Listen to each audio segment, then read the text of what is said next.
안녕하세요. 오늘도 사연살롱을 찾아주셔서 감사합니다. 제 이야기를 허심탄회하게 할 수 있는 곳이 있다니 너무 기뻐서 제 이야기를 공유해 보려고 해요. 저는 이제 막 환갑을 바라보고 있는 흔한 아줌마예요. 저희 나이대 분들은 아시다시피 참 어렵고 힘든 시절이었죠. 전 7남매 중 막내로 태어나 이미 태어나 보니 큰언니가 성인이었어요.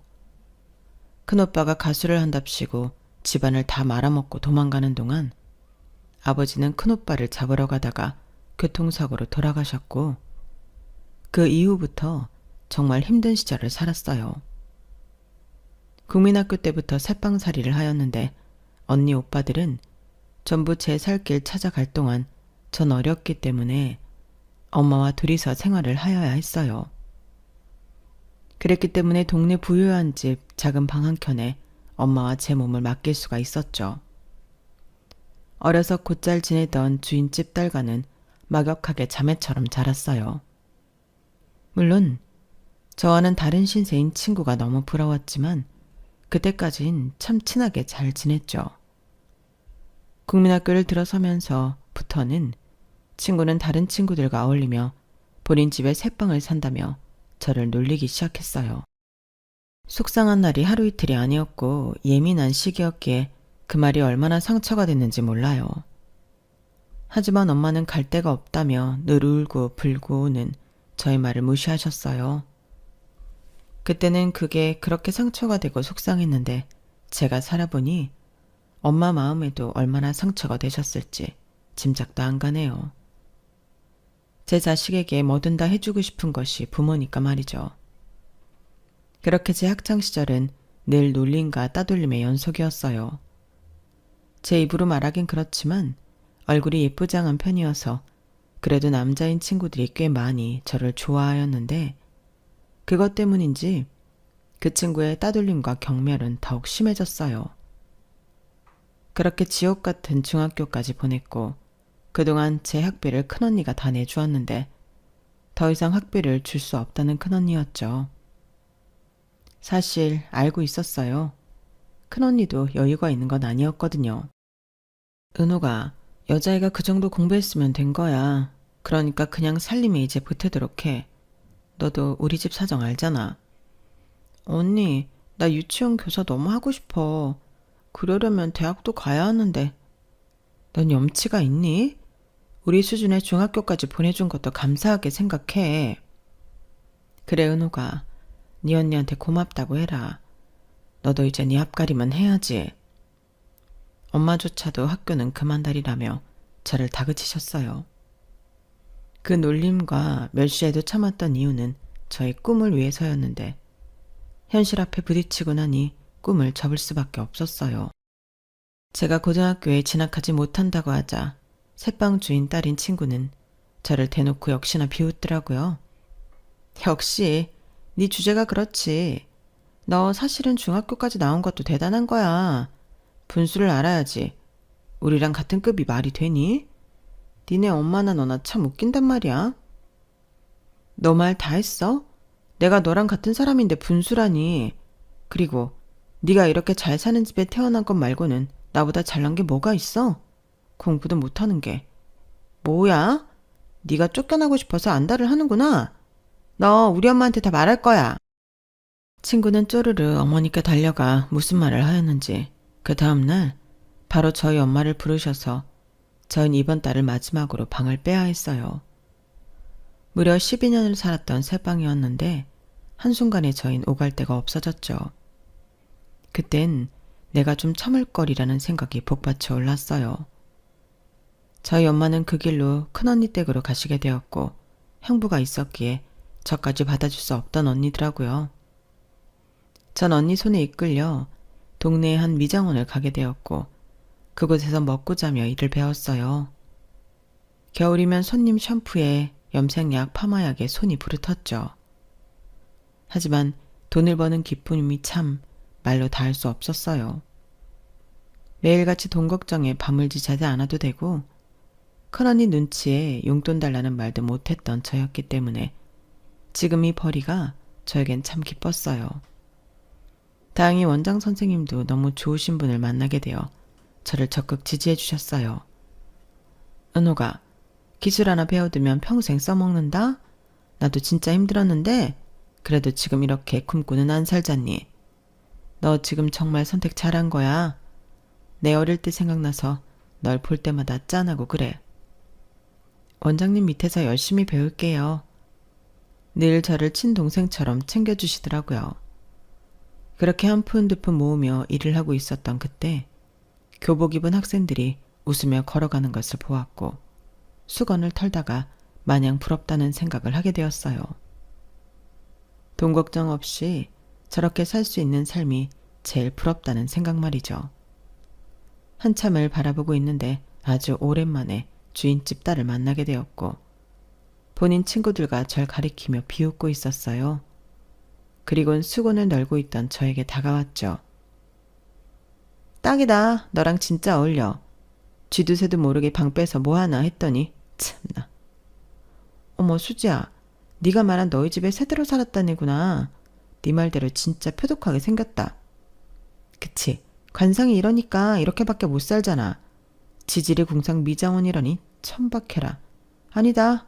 너한테 딱이네. 너 말 다 했어? 도대체 나한테 왜 그래? 네 말대로 없이 사는 나한테 왜 그렇게 자격지심이 심한지 모르겠다. 네 열등감이 불쌍할 정도야. 다시는 아는 척 해주지 말아줄래? 나도 진짜 싫거든. 제 말에 역시나 화를 내는 아이였어요. 안에서 원장님이 보시고는 예쁘고 착한 저에게 열등감이 엄청 날 거라고 위로를 해주었죠.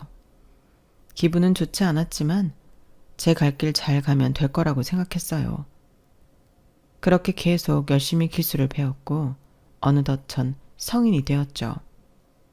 그때까지도 계속 원장님 밑에 있었기 때문에 참 안정적이다 라고만 생각했는데 원장님은 제가 성인이 되던 해에 큰 물에서 놀으라며 저를 더 잘 아시는 도시에 큰 미용실 원장님께 소개해 주셨어요. 그곳에서는 미스코리아도 배출하고 제가 한 번도 보지 못한 연예인들도 자주 오는 미용실이었죠. 처음 기술을 가르쳐준 원장님처럼 따뜻한 분은 아니었지만 그래도 제 커리어가 커갈 수 있게 참 많이도 도움을 주신 분이었어요. 전 그렇게 디자이너로서 자리를 잘 잡아갔죠. 어릴 때부터 가족이랑 뿔뿔이 흩어져 살고 저를 살뜰히 케어해준 보호자가 없었던 느낌이 커서 그런지 전 빨리 안정적인 가정을 꾸리고 싶었어요. 내 아이한테만큼은 정말 더 잘해주고 싶고 사랑하는 사람과 평생을 약속하며 도란도란 살아가고 싶었죠. 이런 생각이 많아질 때쯤 어려서부터 꾸준히 저와 연락을 자주 하던 동네 오빠와 연락이 닿았어요. 늘 바빠도 저를 보러 와주고 힘들어도 저에게 위로가 되어주는 사람이 된 동네 오빠였는데 저도 모르게 정이 들어버린 거예요. 오빠도 저를 좋아한다고 느끼던 때였고 그렇게 고백을 해서 만나다가 결혼을 하면 되겠다라는 상상을 했어요. 하지만 고백을 하러 가는 날 동네 오빠는 저에게 결혼을 한다고 했고 얼굴이 조금은 씁쓸해 보였어요. 결혼 상대는 다름 아닌 그렇게 저를 못살게 굴고 괴롭히던 주인집 딸이었거든요. 너무 벙쪄서 말이 나오지 않더라고요. 나와 같은 마음인 줄 알았던 사람인데 결혼이라니. 그것도 저와 원수나 마찬가지인 주인집 딸과 말이죠. 전 눈물을 삼키며 마음을 숨겨야 했고 결혼을 축하해 주었어요.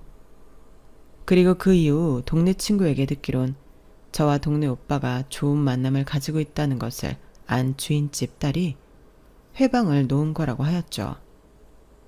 너 수지 성격 몰라? 어떻게든 너보다 잘나 보이고 싶어 하잖아. 알고 보니 걔네 엄마가 너랑 그렇게 사사건건 비교했다 해. 넌 지원 하나 안 받는데 공부도 잘하고 걘 맨날 꼴찌에서 2번째. 그러니 미움을 얼마나 받았겠어. 그게 다 너한테 돌아간 거야. 뭐? 어떻게 나랑 비교해. 참 어이없다. 게다가 걔네 집에 딸이 하나니까 대리일 사위 하나 얻으려고 걔네 아버지가 엄청 알아봤나 봐. 근데 창석 오빠가 듬직도 하고 수지도 좋아하니까 낙점한 거지. 창석 오빠도 얼마나 땡 잡았다고 생각했겠니? 그 집이 존부자야? 역시나 돈 때문이었다는 친구의 말에 마음이 아파왔어요. 그리고 더욱더 일에 매진했고 그렇게 떠날 사람이라면 더욱 내 사람이 아니다 싶었죠. 그로부터 4년이 지났을까요? 고향도 있고 제 생활을 열심히 하던 그때 전 원장님의 소개로 지금의 남편을 만났어요. 늘 일과 집밖에 모르는 저를 눈여겨보던 미용실 단골 손님이 본인 아들을 주선해주고 싶다고 한 것이었고 그렇게 만남을 가졌죠. 생긴 것과 다르게 참 수수한 남편이 마음에 들었고 저흰 그렇게 짧은 연애 후 결혼을 하게 되었어요. 그래도 제 꿈이 안정적인 가정을 꾸리는 것이 꿈이었는데 남편을 만나 제 생활에 안정을 찾을 거라고 생각하니 참 기뻤어요. 하지만 행복하겠다고 생각했던 것과는 달리 뭐든지 다 제 마음대로 할 수가 없던 결혼 생활이었죠.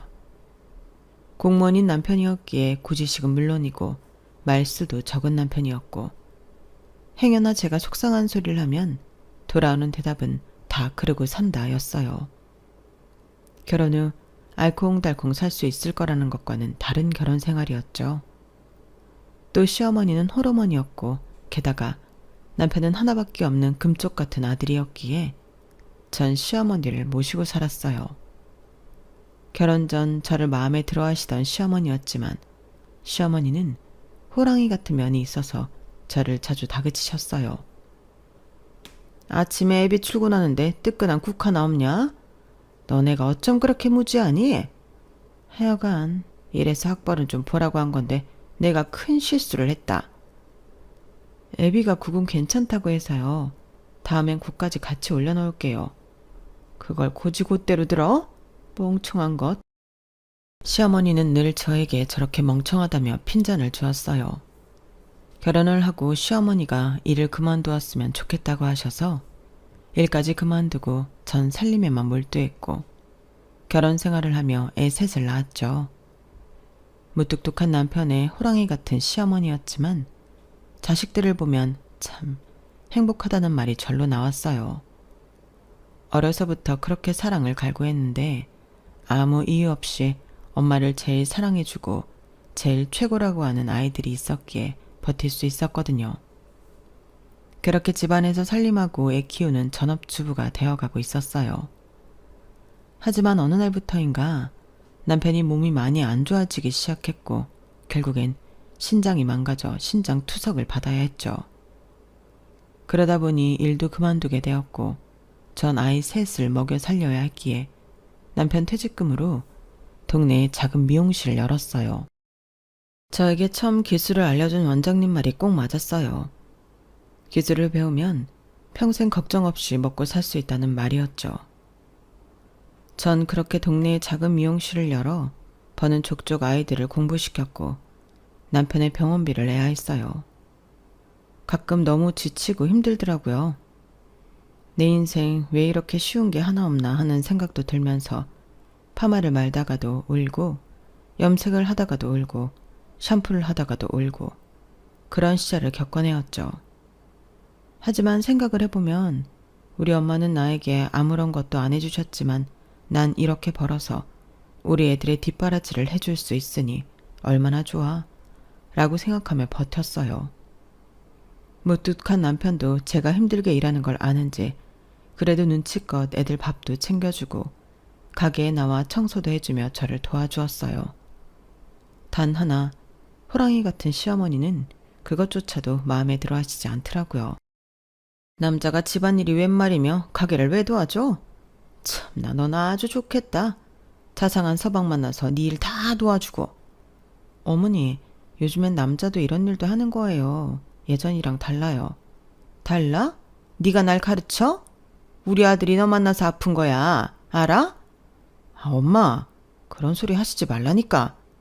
막말로 너 만나서 아프기 시작하고 그 찰랑 공무원도 때려친 거 아니니? 그게 다 네가 재수 없어서 그런 거라고. 여자가 미용을 하면 팔자가 쓰다는데 딱 널 두고 하는 소리다. 그런 저를 좋다고 하셨잖아요. 어머님은 참 변하지도 않고 저에게 화를 많이 내셨어요. 오히려 남편이 아프고 나서는 더욱더 저 때문이라면서 탓을 많이 하였죠. 너무 속상하고 슬펐지만 그때마다 그만하라는 남편과 큰딸이었어요.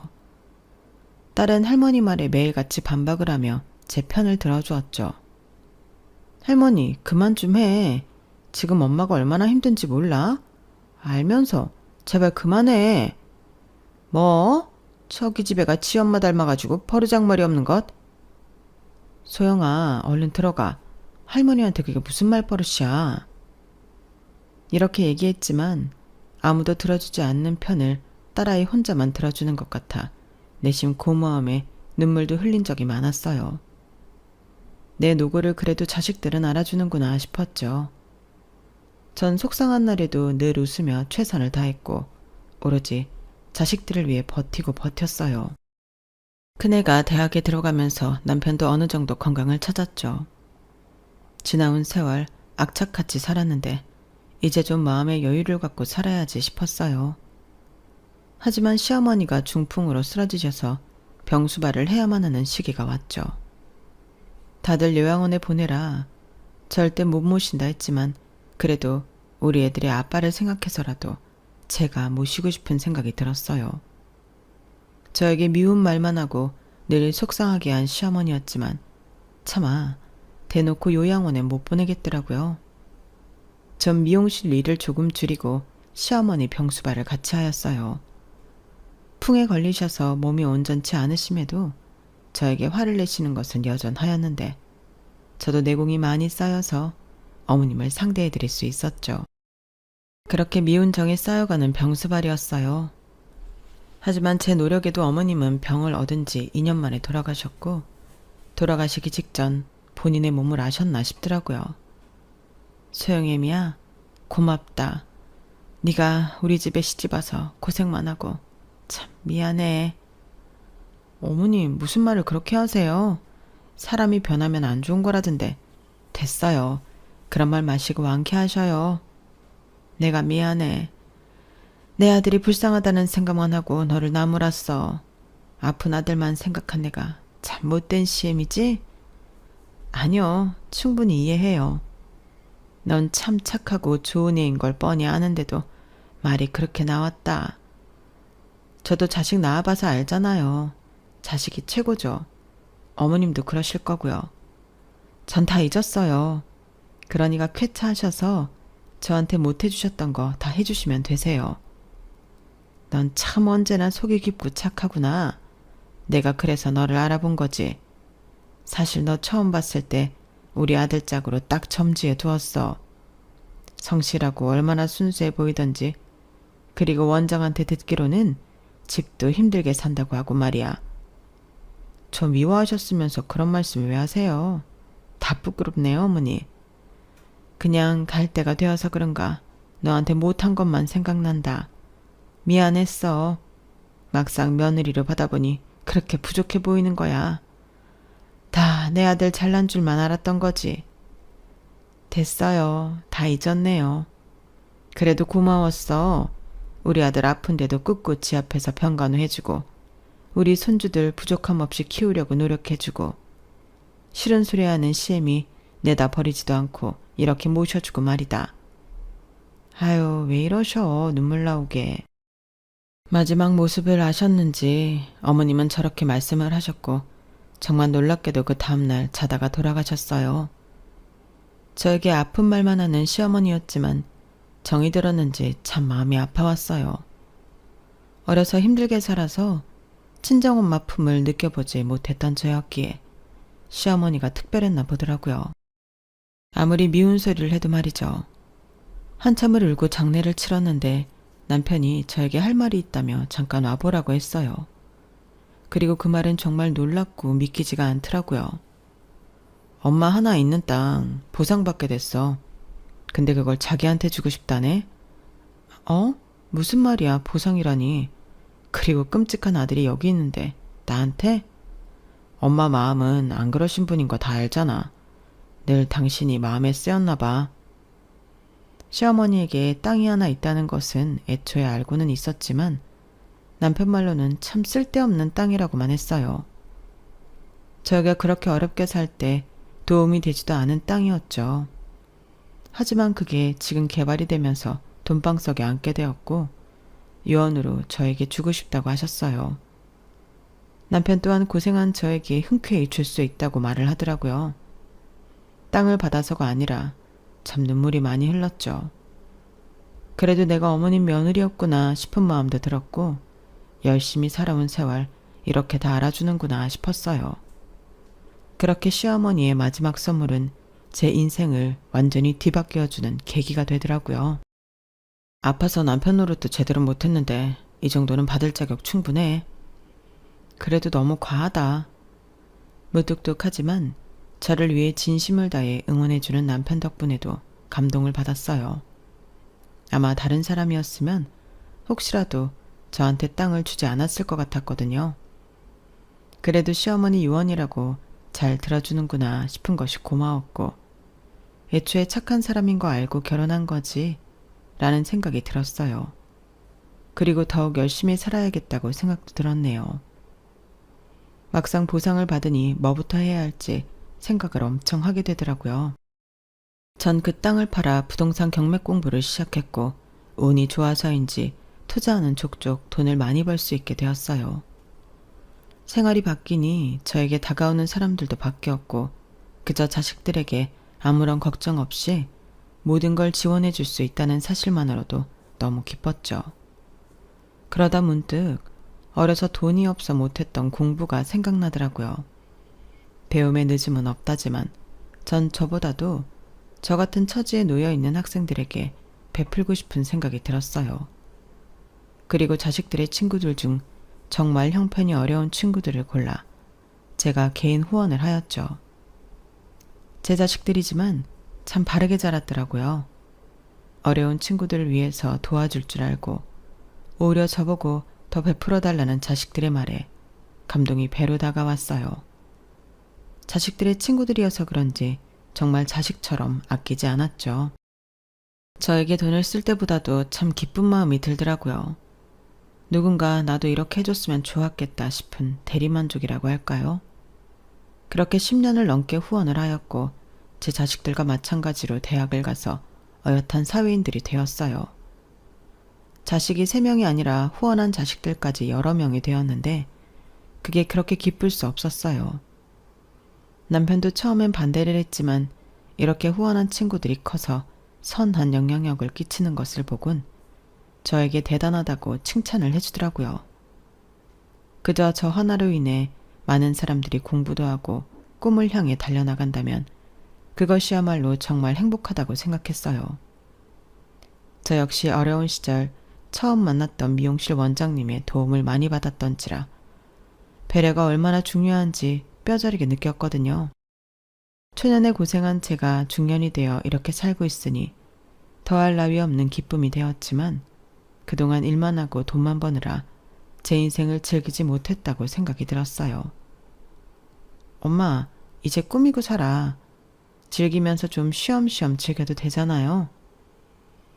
그러게 즐겨야 하는데 아침에 일어나면 뭐부터 해야 할지 모르겠어. 그럼 내일 우리 백화점이나 갈까? 그래, 좋지. 우리 딸 뭐 사고 싶은 거 생겼구나? 그게 어떤 건지나 봐야지. 저에겐 돈 한 푼도 쓰지 않는 저를 보며 딸아이들은 저를 데리고 백화점에 갔어요. 백화점에 와보니 오랜만에 왔다는 생각도 들면서 구경할 것이 천지라 재미있었죠. 그렇게 딸아이들과 옷구경을 하고 있는데 낯익은 얼굴을 마주하였어요. 멀리서 봐도 딱 한 번에 알아볼 수 있는 얼굴이었고 다름 아닌 제가 어렸을 때 새빵을 살았던 집의 딸이었죠.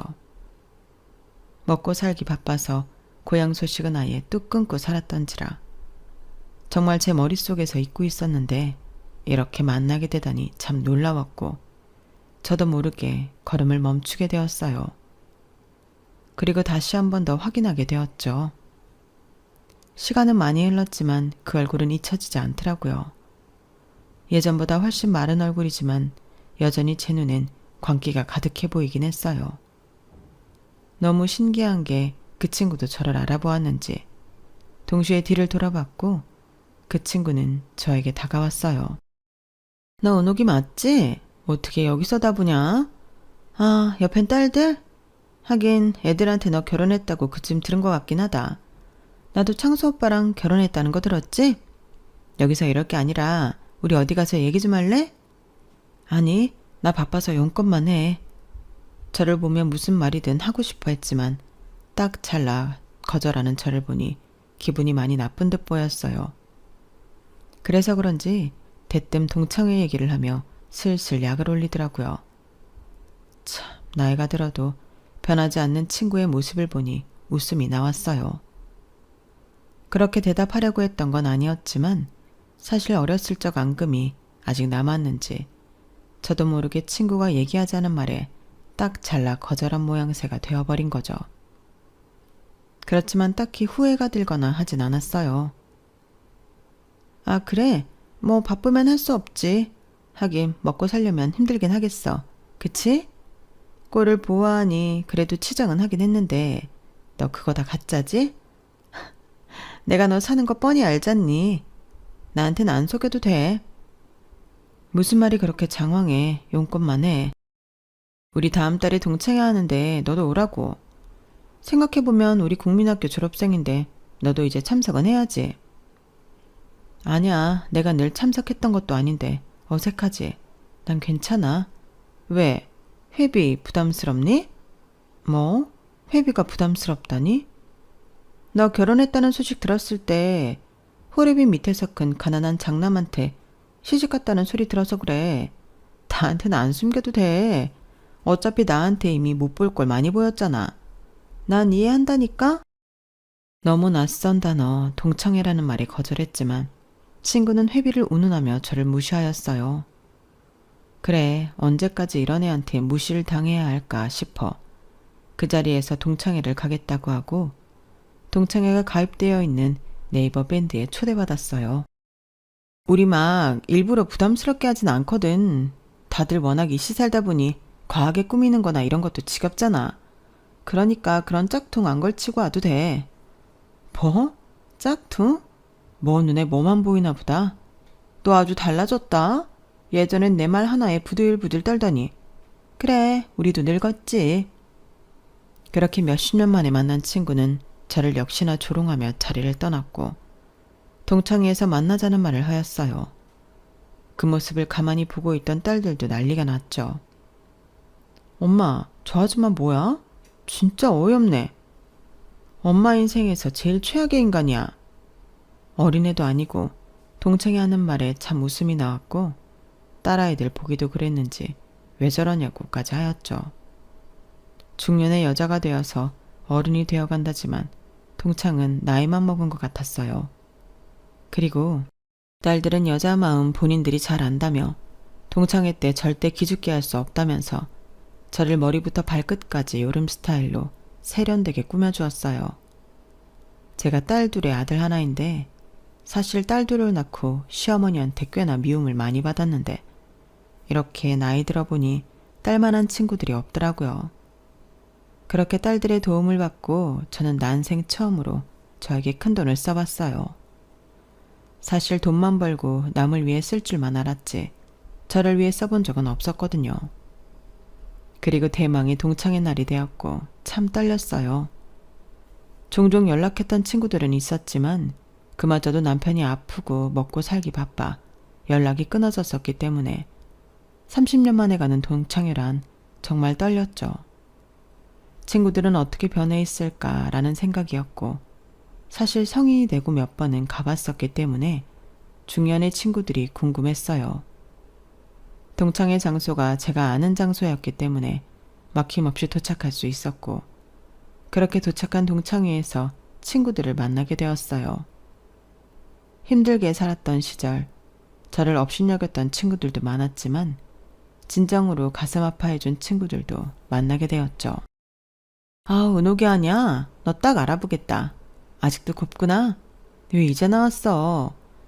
순미구나. 반갑다 정말. 뭐 먹고 살기 바빠서 그랬는지 다 사는 게 그렇잖니. 그래도 그때 연락 딱 끊고 섭섭했어. 오랜만에 보는 친구들은 제 가슴을 찡하게 만들었어요. 인생에서 가장 놀림도 많이 받고 자존감도 떨어져 있던 시절이어서 저의 과거를 다 아는 친구들이지만 저를 응원해 준 적도 많았거든요. 저를 업신여겼던 친구들도 이제 중년이 되니 저를 보고 참 반가워하였어요. 은호가 정말 반갑다. 안 그래도 네 연락처 물어보려고 했는데 아무도 모른다는 거야. 나이 드니까 너만 생각나더라. 그때 내가 왜 그랬는지. 아니야, 난 괜찮아. 그때 다 어렸잖니. 그래도 너무 미안해서 내가 너를 못 잊었어. 이렇게 만나게 돼서 반가워. 한 친구의 말에 조금은 눈물이 날 뻔도 하였어요. 그래도 이렇게 사과를 받게 되는구나 싶었거든요. 철없는 놀림거리였던 제가 이렇게 동창들을 마주한다는 것도 너무 재미있기도 하고 신기했죠. 오히려 이런 계기로 만난 게 너무 좋은 느낌이었어요. 친구들과 하하호호 떠드는 자리였고 어색할 줄 알았던 만남이었지만 얘 친구가 좋다는 게 이런 거구나 싶은 것이 정말 재미있었어요. 그리고 저와 꽤 오랜 시간 연락을 하고 지낸 친구가 의미심장한 소리를 하더라고요. 창수 오빠 알지? 그 오빠는 이미 세상 떠났어. 그래도 이 정도는 알아야지. 너랑 꽤 친했었잖아. 어머 어쩌다. 아니 건강했잖아. 술이 웬 수지 뭐. 수지도 올 때가 됐는데 왜 안 온담? 수지 기억하지? 당연하지. 여기도 수지 때문에 온 거야. 어머 너 초대한 게 수지야? 너 수지랑 연락하고 지냈니? 아니 우연히 만났어. 그래서 소개시켜주더라고. 고맙지 뭐. 이렇게 너희를 만나게 되고 지금은 너무 좋아. 그러게 수지가 웬일이니? 큰일 했네. 어렸을 적 제 짝사랑 오빠가 이 세상 사람이 아니라는 말에 많이 놀랐지만 지병이 있었겠거니 했고 너무 어릴 때 좋아했던지라 잘 실감이 안 나더라고요. 그렇게 이런저런 얘기들을 하고 있는데 드디어 문제의 동창이 나타났어요. 멀리서도 저를 똑바로 쳐다보며 왔죠. 저를 발견하고 기괴한 웃음을 지으며 걸어오는데 사실 얼굴만 봐도 뻔하더라고요. 어렸을 적 절 업신여기며 무시하고 본인을 치켜 세우던 친구였기에 오늘도 그런 자리를 만들고 싶어서 날 초대했구나 싶었어요. 어머, 진짜 왔니? 난 그래도 안 올 줄 알았는데. 하긴 맛있는 거나 먹고 가. 왜 안 와? 오니까 좋구만. 종종 나올게. 아우 근데 어디서 파마약 냄새 안 나니? 너 파마 말다 왔어?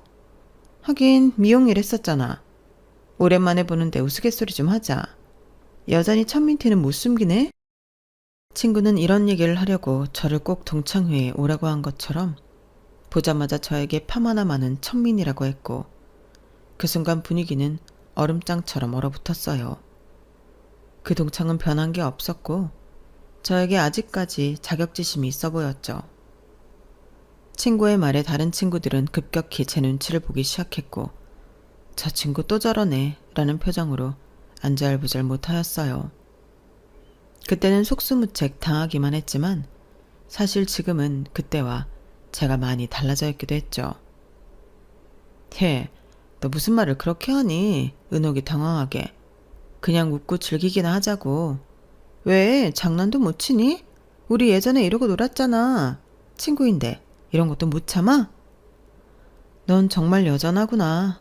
너무 그대로라 오히려 반갑다. 거봐 반갑대잖니. 동창은 웃으며 역시나 제가 자기 소나기에 있다는 듯 저를 비웃었고 주변 공기가 쎄한 게 참 불편하게만 느껴지더라고요. 그리고 이 친구에게 그때랑 지금이랑 제가 얼마나 달라진지 보여주고 싶더라고요. 동창이 어디까지 선을 넘을까 생각하고 있었는데 보고 있자니 도저히 안 되겠단 마음이 들었고 어렸을 적부터 저를 업신여긴 동창을 도저히 보고만 있기가 힘들더라고요. 그리고 그렇게 저는 머리를 이리저리 굴려보기 시작했어요. 30년 만에 처음 참석하게 된 동창회에서 미용사인 나를 대놓고 무시하는 동창년을 어떻게 코를 납작하게 해줄까 생각이 들더라고요. 그리고 전 손짓으로 식당 종업원들을 불렀고 내 손짓 한 번에 종업원들이 모이자 동창년 인생이 개박살나기 시작했죠. 네, 부르셨어요? 음식이 입에 맞으신가요? 진작 오신다고 했으면 더 더 신경 써서 준비했을 텐데요. 아니야, 괜찮아요. 아, 여기 내 동창들인데 갈 때 집에서 먹으라고 와인 한 병씩 포장해줘요. 갈 때 결제할게. 에이, 결제는요.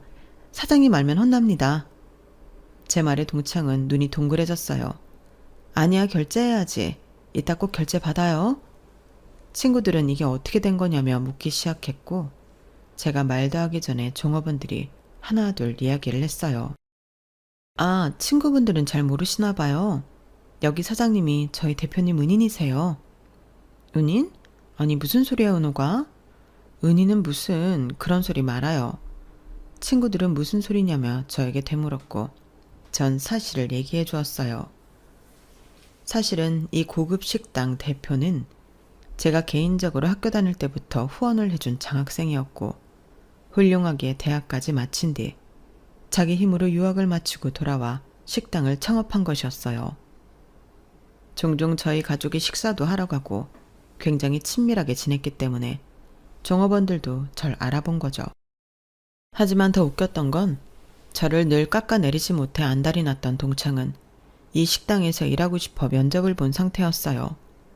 그것 또한 종업원들을 통해 알게 되었어요. 아니 근데 아주머니도 여기 계셨네요. 그날 잘 들어가셨죠? 다들 넌 어떻게 아는 사이냐며 묻는데 동창은 얼굴이 벌개지며 말을 못했어요. 그런데 그때 저에게 인사를 따라하러 온 식당 대표가 저에게 인사를 한 뒤 친구에게 말을 하더라고요. 여사님도 계셨네요. 안 그래도 연락드리려고 했는데 출근하셔도 되세요. 알고 보니 동창은 저와 인연이 깊은 식당에 주방 잡일로 면접을 본 상태였고 면접 때문에 모든 직원들과 대표가 알아본 것이었어요. 그러자 얼굴이 벌개지는 동창이었죠. 다들 의아해하는 말로 동창에게 물었어요. 수지야, 너 식당 면접 봤던 거야? 근데 왜 말 안 했어? 힘들면 얘기하지. 내가 힘들긴 왜 힘들어? 하도 집에만 있기 심심해서 소일거리 삼아 도전해 본 거야. 니네 나 몰라? 최수지야, 나. 동네 제일 부자 최수지. 그래, 너같이 체면 따지는 애가 주방 잡일 아르바이트를 할 일이 없잖아.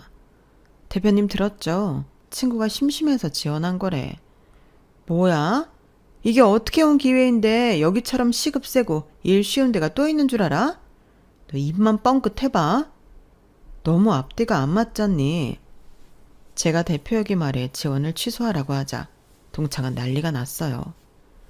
사실 동창회가 이것으로 잡히고 동창은 계속 위치를 바꾸자며 한참이나 모임장을 설득했다고 했어요. 아마 본인이 여기서 면접을 본 것이 뽀록날까봐 그랬던 거죠.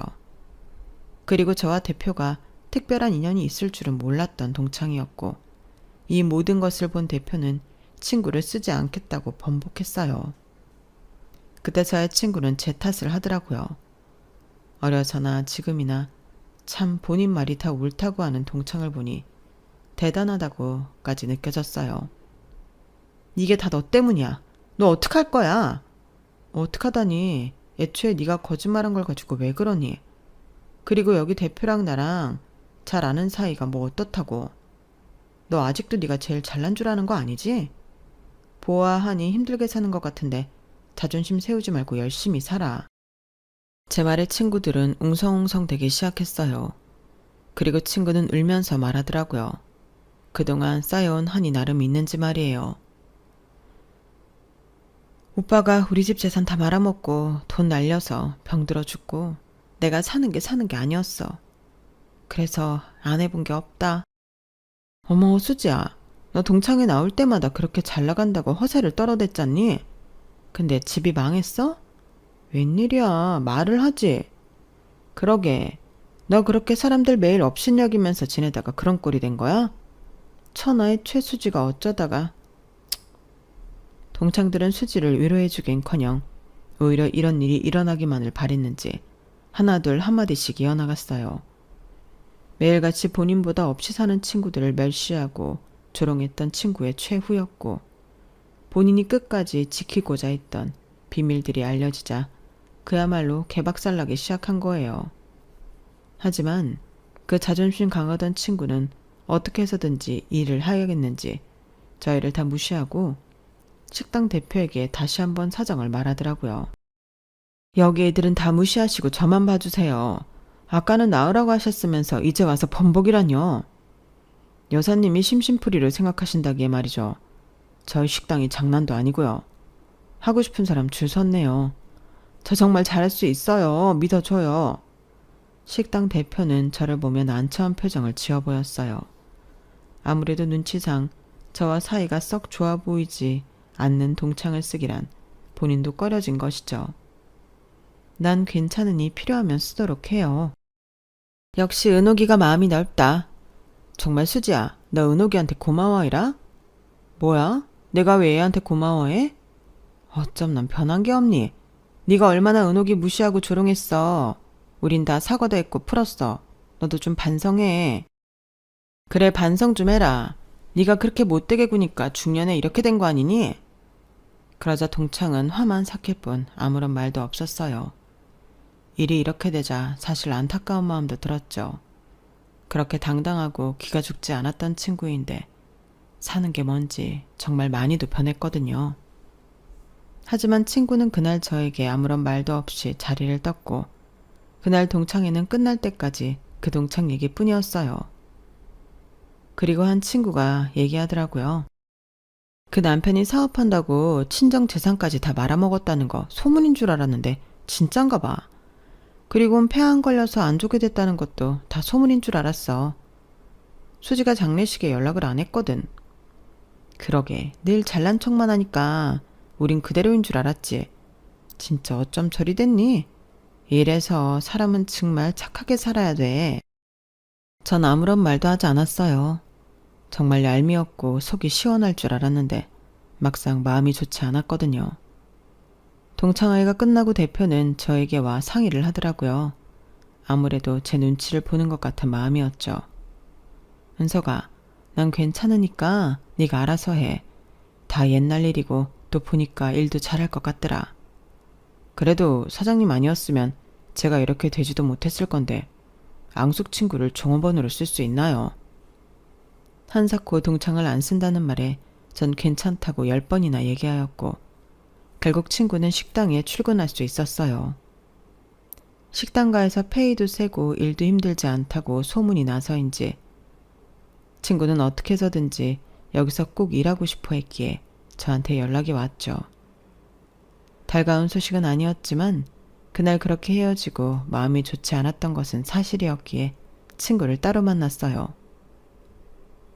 그렇게 없이 산다고 무시하더니 나한테 연락을 다 하고 웬일이니? 은호가 고맙다. 그리고 미안해. 순간 귀를 의심했어요. 태어나 처음으로 수지한테 듣는 사과란 정말 잘못 들은 거 아닌가 싶었거든요. 어려서 그렇게 미워해서 미안해. 나도 나름 사연이 있었는데 그래도 합리화하면 안 되는 거지. 사실 오빠도 너랑 연락하는 거 뻔히 알면서 좋아한다고 했어. 어차피 우리 집이면 오빠도 좋아할 거라니까. 내가 그래서 벌 받았나 봐. 간간히 소식 궁금했는데 그래도 이렇게 잘 사니까 너무 좋다. 더 많니? 갑자기 왜 이래? 그냥 고마워서. 사실 나 일 꼭 해야 해. 그래, 잘 됐네. 사과는 됐고 잘 지내길 바래. 그리고 볼일 없게 하자. 전 이 말을 끝으로 자리를 떴어요. 눈물이 조금 나올 것 같았거든요. 그냥 모두 행복했으면 좋겠다는 생각이 들 무렵 제가 간 줄 알았는지 친구는 어딘가에 전화 한 통을 했어요. 가식 떨기도 힘들다. 진짜 큰일 날 뻔했네. 애들이야 손절하면 그만이지 뭐. 그런데 일 구하기가 쉬워? 돈도 빵빵하고 지원도 많이 해주는데 이렇게 쇼라도 해야 사장이 날 계속 써줄 거 아니야. 안 그러니? 아마도 다른 사람에게 하는 말이었어요. 그리곤 뒤돌아 저를 보고 깜짝 놀라 핸드폰까지 떨어뜨렸고 절 보며 덜덜 떨더라고요. 그럼 그렇지. 사람 바뀌면 죽는다더라. 너 같은 애는 아마 장수할 거야. 참나. 역시나 넌 인성이 대단한 애야. 은호가, 그게 사실은 내 말 좀 들어봐. 정말 유치하지만 오히려 조롱에 가까웠다고 생각을 하니 못 참겠더라고요. 성인군자도 아니고 전 그렇게까지 반성하지 못하는 그 친구를 역시나 후회하게 해줘야겠다고 생각했고 그렇게 바로 식당 대표에게 전화를 했어요. 은서가, 유치하지만 도저히 안 되겠다. 네가 그 아줌마 고용하면 나 앞으로 니네 식당 가는 거 불편할 것 같네. 아, 그러세요? 에이, 그럼 안 쓰면 되죠. 걱정 마세요. 일할 사람 많아요. 제 전화통화의 동창은 입을 떡 벌어지게 벌리더라고요. 너 지금 내 취직 자리 캔슬로 온 거니? 그랬는데? 불쌍하다고 생각했는데 내가 한참이나 잘못 생각한 거지. 넌 평생 네 주둥이 때문에 매일이 후회스러울 거야. 이제 우리 다시 보지 말자. 제 말에 동창은 본색을 드러냈어요. 야, 네가 부자면 얼마나 부자야. 옛날 부자 최수지 정도도 아니면서 어디서 까불 쳐. 하여간 없이 사는 것들이 돈 좀 만지면 저렇게 변한다니까? 너 참 옛날 좋아한다. 그래, 평생 과거에 머물러서 살아. 그게 정신건강에도 좋겠다. 네가 잘나면 잘 됐지. 나한테 이래도 돼? 우리 엄마가 불쌍한 것들 걷어서 새빵살이하게 해줬으면 은인인 거지. 돈 다 내면서 살았어. 뭘 얼마나 은인이었다고 그래? 네 말 한마디에 나랑 엄마 오갈 데 없는 거 뻔히 알면서 쫓아낸 사람도 너희 어머니셔. 그건 네가 하도 없이 살면서 잘난 척하니까 그런 거지. 없이 살면 입 다물고 가만히 있어야 되니? 그래, 네 마인드가 그러니까 너 지금 입 다물고 살아. 지금 네 위치에 딱이니까. 뭐야? 이게 진짜? 제 말에 분을 못 이겨 하는 동창이었고 정말 그것이 마지막이 됐어요. 동창회를 가도 그 친구는 한 번을 나오지 않았고 그 친구의 소식을 들은 친구들의 말에 의하면 빚이 너무 많아 파산 신청까지 했다고 하더라고요. 파산 신청이 되니 아무것도 할 수 없어 근근히 먹고 살아가간다고 했고 죽은 남편과 사이에서 낳은 자식들조차 엄마가 돈이 없으니 괄시한다고 했어요. 참, 인생의 말로가 어찌 그리 쓸쓸할까요? 그리고 저와의 인연도 이렇게 이어진 게 보통 인연은 아니다 생각했어요. 부잣집 외동딸에서 남을 비난하고 무시만 하다가 본인이 그런 처지가 되어보니 아마도 뼈저리게 느끼고 있을 거라고 생각이 들어요. 그리고 저 역시 성공은 했지만 자만하지 않으려고 하고 있어요. 전 지금도 어렸을 때가 많이 한이 되어 힘든 사람들을 돕고 싶은 생각이 많은 사람 중에 하나거든요. 동창들은 제가 이렇게까지 성공할 줄 몰랐다고 했지만 온전히 제 힘이라기보다 성실하게 살아온 저에게 온 기회이자 감사라고 생각해요. 그렇기 때문에 더욱이 더 베풀고 싶은 거고요. 전 그저 하나 바람이 있다면 지금처럼 남편이 본인 건강을 더 돌보고 자식들 앞날에 평안만 가득했으면 좋겠는 바람이에요. 이젠 누구도 미워하지 않고 잊고 살고 싶은 마음도 있거든요. 저 역시 과거를 못 잊어 동창에게 그런 행동을 했지만 본인 과거를 반성하며 그저 지금은 좋은 일만 있길 바랄 뿐이죠. 인생이 얼마나 남았을지 모르겠지만 남을 미워하지 않고 지금처럼 살고 싶은 생각도 하고 있어요. 한 번뿐인 인생, 그런 것에 시간 낭비하고 싶지 않거든요. 제가 이렇게 제 이야기를 써내려가 보니 오늘은 저에게 그동안 힘들게 버텨줘서 고맙기도 하고 잘 되셔서 고맙다라고 생각이 드네요. 늘 식구들을 위해 따뜻한 밥을 지었는데 오늘은 저를 위해 제가 좋아하는 것을 듬뿍 해먹어야겠어요. 제 사연 들어주셔서 감사드리고 모두 건강하세요. 여러분, 사연 댓글에 응원과 현명한 조언 부탁드려요. 좋아요와 구독은 저에게 큰 힘이 됩니다. 오늘도 좋은 일 가득하세요.